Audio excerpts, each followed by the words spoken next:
اول حاجه انا اقولك ازاي تزود انتاجيتك في المذاكره، وبدل ما تذاكر الدرس في 10 ساعات هتذاكره في 5، بدل ما تذاكره في 5 هتذاكره في ساعتين. طب دلوقتي انت قررت تلم كل اللي متراكم عليك في الاربع شهور اللي فاتوا الشهر ده، ولكن انت الدرس مثلا بياخد منك 10 ساعات وانت في كل ماده وليكن اخدت 8 دروس، هتخلص كل ده الشهر ده ازاي؟ انا عارفه ان احنا في الشتاء دلوقتي، وحوار انك تصحى بقى من تحت اللحاف او البطانيه وتقوم وتنام شويه قليلين، الموضوع صعب جدا. طب انا يا مريم مش بعرف التزم بالجدول، حتى لو عملت جدول وعرفت اعمل جدول مش بعرف التزم بيه. عاوزه افكرك بحديث الرسول عليه افضل الصلاه والسلام، قاله: اعمل لدنياك كانك تعيش ابدا، واعمل لاخرتك كانك تموت غدا. بنام كتير، بنام بدري وبصحى متاخر، مش بسمع المنبه، مش بعرف اصحى بدري. مشكله النوم هتضيعني في ثانويه عامه، اعمل ايه؟ اهلا بيكم ثانويه عامه 2025، اتمنى تكونوا بخير. في الفيديو بتاع النهارده هنتكلم ازاي تستغل شهر 12 صح وتطلع منه حرفيا ما عندكش ولا درس بتراكم. بس اهم حاجه تسمع الفيديو من الاول للاخر وتطبق كل حاجه، واوعدك هتطلع من الفيديو ده مستفاد باكبر استفاده، ومن شهر 12 ما عندكش اي حاجه متراكمه. بس قبل ما تشوف الفيديو ما تنساش تعمل لايك للفيديو وسبسكرايب للقناه، ويلا نشوف الفيديو. اول حاجه عاوز اتكلم فيها، ليه بدا يجي في دماغك فكره انك تاجل السنه من دلوقتي وكل اللي عدى من السنه حرفيا 4 شهور؟ يعني ايه اللي خلاك وانت قاعد كده تفكر انك تاجل السنه؟ هو عدى 4 شهور من السنه، اوكي احنا ما ننكرش ان تراكم عليك شويه كتار، ولكن هل انت مش هتقدر تلمهم؟ عقليه بقى الانسان الفاشل اللي هيفضل يعيط هيتحسر السنه والتانية علشان ما جابش مجموع. ولكن لو في واحد بيبص بنظرة إيجابية وعنده تفاؤل وثقة بالله إنه هيقدر يلم، وطالما ضاع 4 مش هضيع بقى 12 و1 و2 و3 و4 و5 ونص 6، وحرفيا شهر ونص امتحانات، يعني قدامك 8 شهور اللي ضاع حرفيا، يعني التلت لسه معاك تلتين. ايه اللي بقى خلى فيجي في دماغك انك عايز تأجل السنة عشان شايف ان خلاص حياتك ضاعت ومستقبلك ضاع؟ بص هقولك حاجة، اللي هتعمله السنة دي هو اللي هتعمله السنة الجاية. بالعكس كمان، انت لو أجلت السنة دي وفكرت انك تأجل السنة الجاية انت هتبقى محبط اكتر ويائس اكتر ومش هتعمل حاجة. اغلب اللي أجلوا السنة حرفيا ما وصلوش لحاجة، لان بدل ما بيعيشوا الضغط سنة عاشوا سنتين، وبدل ما عاشوا سنتين هم شايفين صحابهم في الكلية وحياة جامعية، واللي حقق حلمه واللي ربنا وفقه في مكان تاني ووصل لحاجة معينة وبقى راضي بقى طالب جامعي. انما انت لسه قاعد في ثالثة سنة وحرفيا زي الطلاب بتوع المدارس، وقاعد بتعيط عشان مش عارف تذاكر كيمياء وفيزياء. تخيل وضع معايا انك تقعد سنتين وزمايلك عايشين حياة جامعية براحتهم ودخلوا الكلية اللي هم عايزينها، وبالعكس في بدأ من دلوقتي من شهر 12 وبيجيبوا مجموعة وبيوصلوا حلمهم في الآخر. مش كل اللي بدأوا من شهر 8 بيوصلوا، ومش كل اللي مبدأوش ورايحين يبدأوا دلوقتي موصلوش، لا بيوصلوا. أي حد بيتوكل على الله وبيعزم النية وإن هو خلاص هيبدأ وهيبدأ يغير حياته للأحسن وتفكيره ويثق بربنا هيوصل اللي هو عاوزه. لو أن أحدكم هم بإزالة جبل وهو واثق بالله لأزاله، ما بالك منهج ثانوية عامة؟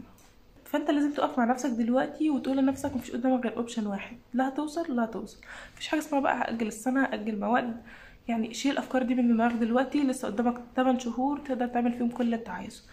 وقف الفيديو دلوقتي واكتب التاريخ اللي انت شفت فيه الفيديو، واكتب كل التراكمات اللي عليك في الفيديو، وان شاء الله هتيجي اخر 12 بعد الكلام اللي هقوله لك دلوقتي ما عندكش اي تراكمات وماشي كويس مع زمايلك وكل مشاكلك هتحل. اول حاجه تعملها دلوقتي بقى هتجيب ورقه وقلم وهتكتب كل المتراكم عليك في الورقه والقلم دول. سيبك من الكومنت اللي انت كتبته على الفيديو تحت ده، انا بقوله علشان مثلا لما يكون حد بيشوف الكومنتات يعمل لك لايك على الكومنت يرجعك تاني ويفكرك بالتحدي. انما بينك وبين نفسك لازم تجيب ورقه وقلم وتكتب كل المتراكم عليك حرفيا، سواء بدات من اول السنه ما بداتش، ايا يكن كل المتراكم عليك هتكتبه في الكراسه دي. ومش معنى ان انا قلت لك تكتب كل المتراكم عليك فانت مثلا في الاحياء هتكتب مثلا الفصل الاول الفصل الثاني، الفيزياء الفصل الاول الفصل الثاني. انت هتكتب كل حاجه بالتفصيل ممل.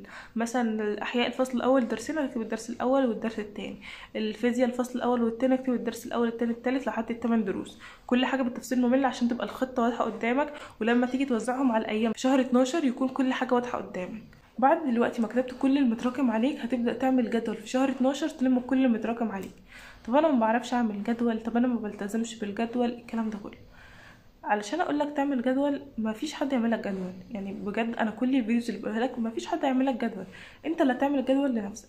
طب انا يا مريم مش بعرف التزم بالجدول، حتى لو عملت جدول وعرفت اعمل جدول مش بعرف التزم بيه. هقول لك حاجه، علشان لما نيجي نعمل جدول بنعمله مثلا على خلال ال 30 يوم، فاحنا مثلا لو عملنا يوم او اتنين بنكسل وخلاص ولسه 30 يوم ومعرفش ايه. هقولك تبص ازاي. لما كنت بشوف الجدول مثلا مده طويله وما بعرفش اذاكر، كنت بعيش اليوم بيومه. يعني مثلا ما ببصش على الجدول، انا كنت بعمل الجدول 30 يوم، ولكن ما ببصش نظره ان انا هخلص بعد 30 يوم، لا انا كنت بعيش اليوم بيوم. هكتب النهارده هصحى الصبح هعمل تو دو ليست اللي المفروض اخلص فيها الحاجات. هكتب مثلا الدرس الاول في الفيزياء، الدرس الاول في الكيمياء، نص يونت انجلش، دول المفروض اخلصهم النهارده. هكتبهم واخلصهم النهارده، ولا كأن حاجه متراكمه عليا غير الثلاث دروس دول، ودول بس اللي عليا واللي المفروض اخلصهم. مشيت بالعقليه دي، صدقني هتخلص وتعيش اليوم بيومه، وحرفيا هتكمل الجدول وهتنتظم بيه والدنيا تبقى لذيذه.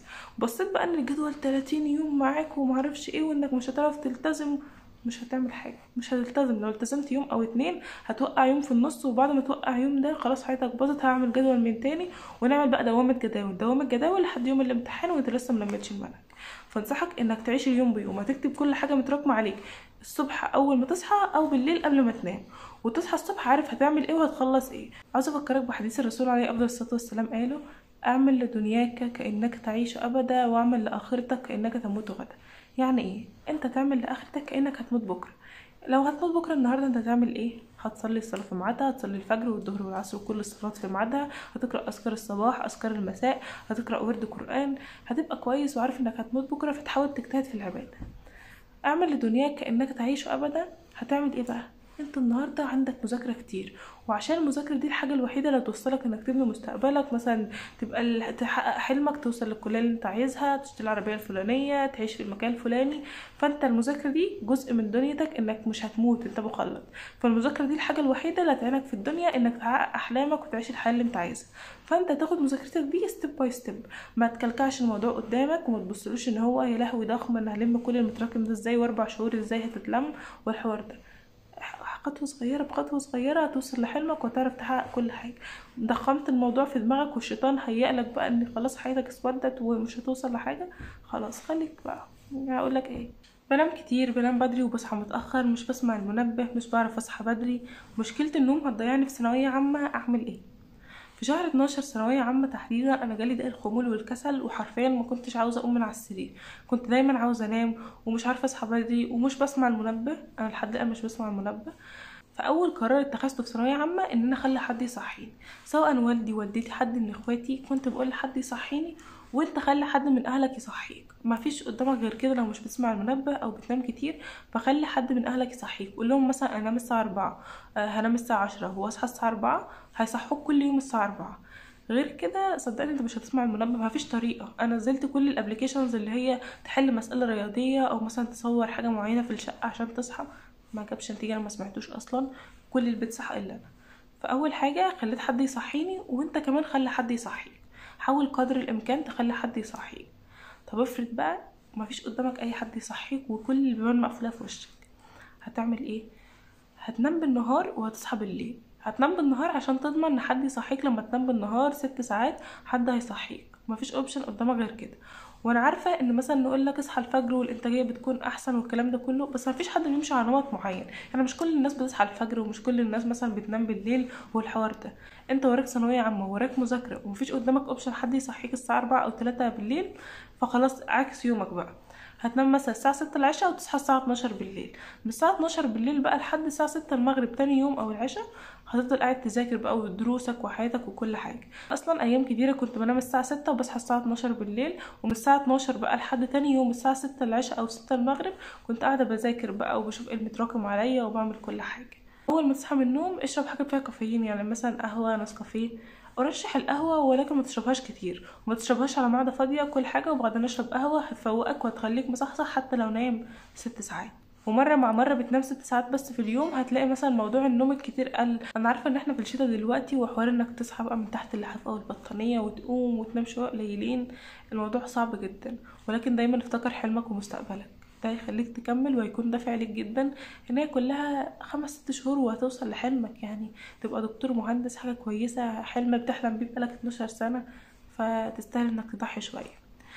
تعرفوا بقى انا كنت في الشتا بعمل ايه؟ كنت اول ما بصحى من النوم مثلا واحس ان انا هنام تاني، او ان انا مثلا الجو كان تحت البطانيه كويس وان انا هنام، ولو قعدت على السرير هنام، كنت مثلا بدل ما اذاكر على المكتب، لان انا عارفه ان لو ذاكرت على المكتب قاعده متغطيه وهنام، كنت بقعد اذاكر على الارض، بقعد على الارض بحط الكتب بتاعتي واقعد اذاكر على الارض. احيان كتيره كنت بفتح الشباك الصبح اول ما بصحى، او مش الصبح، كنت بصحى مثلا الفجر، كنت بفتح الشباك وهوا ساقع وجو خطير، كنت بفتحه واقعد اذاكر بحيث ان انا ابقى جسمي بردان، وان انا معرفش انام في الجو ده. ما انا جسمي بردان، انا اكيد هقعد اذاكر، مش هتشتت على فكره، انت تبقى بردان بس هتعرف تذاكر.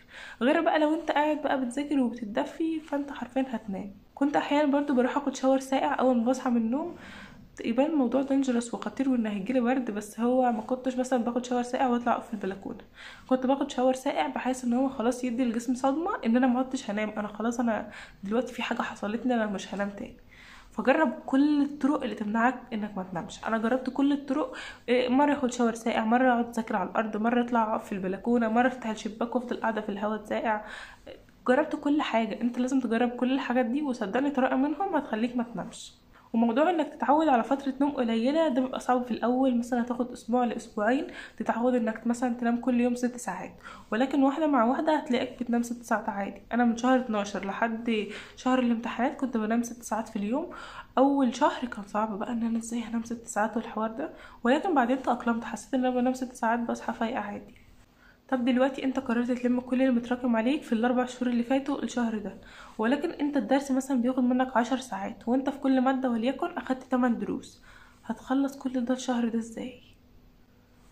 اول حاجة انا اقولك ازاي تزود انتاجيتك في المذاكرة، وبدل ما تذاكر الدرس في 10 ساعات هتذاكره في 5، بدل ما تذاكره في 5 هتذاكره في ساعتين. اول حاجه تعملها لما تيجي تذاكر، هتقعد في اوضه مفيش فيها لا تلفزيون ولا موبايل ولا اي حاجه تشتتك نهائي، هتقعد انت والمكتب والكتاب اللي معاك بس. وعلى المكتب لما تيجي تذاكر ما تسيبش غير الكتاب اللي بتذاكر فيه، هو ده بس اللي يبقى على المكتب، كأن ما عندكش غير الماده دي في حياتك، وهتقعد تذاكرها. تاني حاجة لما تيجي مثلا هتذاكر فيها تكون عارف انت هتذاكر فيها ايه. دلوقتي هتذاكر مثلا الدرس الاول او الدرس التاني، هتبقى كاتب ورقة تكتب فيها الدرس الاول، وتفضل معلقها قدامك كده او سايبها، وتقعد تذاكر، وتحط تايمر جنبك بعدد الساعات انك عايز تخلص الدرس فيه، وليكن عايز تذاكر الدرس مثلا في 3 ساعات. يا مريم طب انا باخد محاضرات اونلاين والمحاضرة مثلا 3 ساعات، ازاي اخلصها في 3 ساعات؟ لو انت مثلا عندك بتاخد اونلاين وعندك محاضرة 3 ساعات، هتخليه السرعة في 2، من دلوقتي تبدأ السرعة في 2 وهتفهم صدقني. لو مش بتفهم في 2 خليها 1.5، ما تقلش عن 1.5، 1.5 او 2، واسمع المحاضرة. هتاخد مثلا بدل ال3 دول ممكن تاخد ساعتين ولا حاجة متوسط يعني. هتعمل ايه بعد ما اخدت ساعتين في المحاضرة قاعد بتسمعها؟ هتحط مثلا ساعتين زيهم، هتفضل تلخص الدرس وتحل عليه، كده انت خلصت الدرس في 4 ساعات. هتقول لي لخص الدرس وحل عليه في ساعتين؟ ايوه عادي، انت ممكن بعد ما تسمع المحاضره في ساعتين هتعرف تحل عليه لو فهمت المحاضره كويس، وتلخص الدرس او مثلا تقراه لوحدك بعد ما فهمته لوحدك في ساعتين كويسين جدا، فكده الدرس اخد منك 4 ساعات. ولكن حط تايمر جنبك وانت بتذاكر، تايمر هيخليك متحمس وهيخلي عقلك دايما في مود ان هو انت هتخلص الدرس ده في 4 ساعات، يعني هتخلصه في ال4 ساعات. بس صدقني انت لو جربت طريقه المذاكره دي مستواك هيعلى جدا، بدل ما تخلص الدرس في 5 ساعات هتذاكره في ساعتين، وبدل ما تذاكره في 10 هتذاكره في 5. جرب وقولي. واعتقد دلوقتي ان احنا وصلنا لنهايه الفيديو، بعد ما قلت لك تعمل جدول ازاي وتلتزم بيه وتلم التراكمات، وقلت لك مشكله النوم وازاي تزود انتاجيتك، اتكلمنا في اغلب الكومنتات اللي انتوا كتبتوهولي، انا قراتها وحاولت اجمعها لكم في الفيديو ده. فلو عجبكم الفيديو ما تنسوش تعملوا لايك للفيديو وسبسكرايب للقناه، وانتظروا الفتره الجايه انزل لكم فيديوز كتير ان شاء الله. ولكن انا مضغوطه عشان بمتحن الايام دي ميد وعملي وفاينل والدنيا كلها داخله في بعضها، فادعولي معاكم وبالتوفيق ليكم ومع السلامه.